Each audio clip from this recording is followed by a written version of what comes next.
Il y a une info que je viens de voir là, qui est tombée aujourd'hui, 13 novembre, à 10h45 exactement. Je l'ai trouvée sur jeuxvideo.com, alors que je vais passer comme ça par hasard.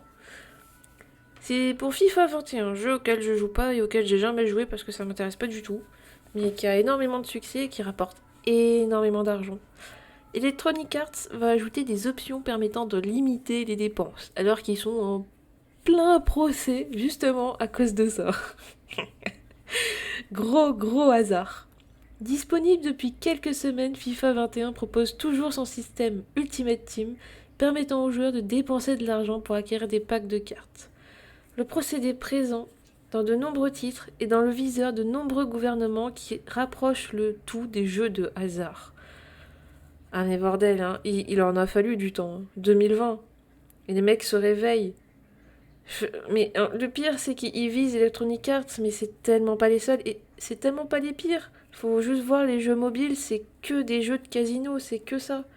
Je comprends pas que ce soit pas réglementé au moins et carrément interdit au pire. C'est surtout que ça vise que des gosses, c'est abusé.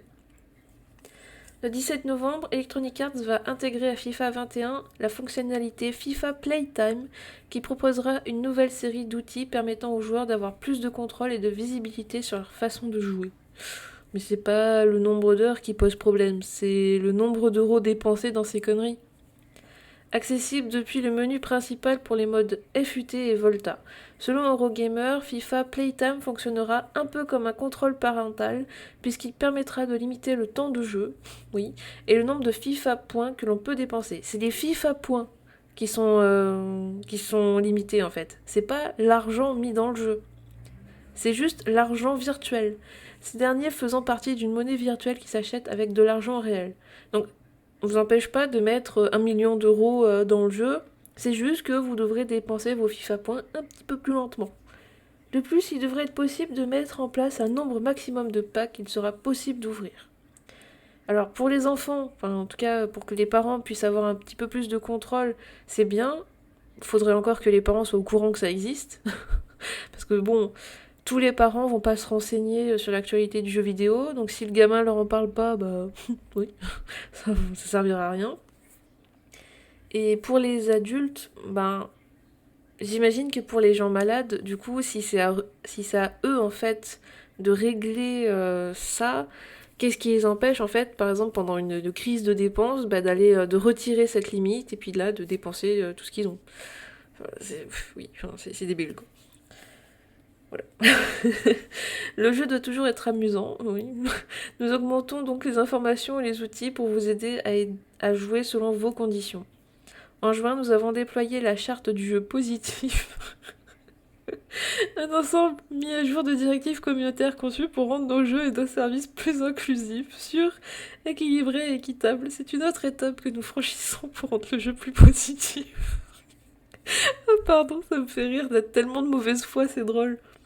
Pour rappel, le mode Ultimate Team, déjà banni en Belgique, et que en Belgique, ce qui est dommage, est questionné aux Pays-Bas, rapporte énormément d'argent à Electronic Arts qui ne souhaite évidemment pas que cette source de revenus se tarisse, mais tu m'étonnes.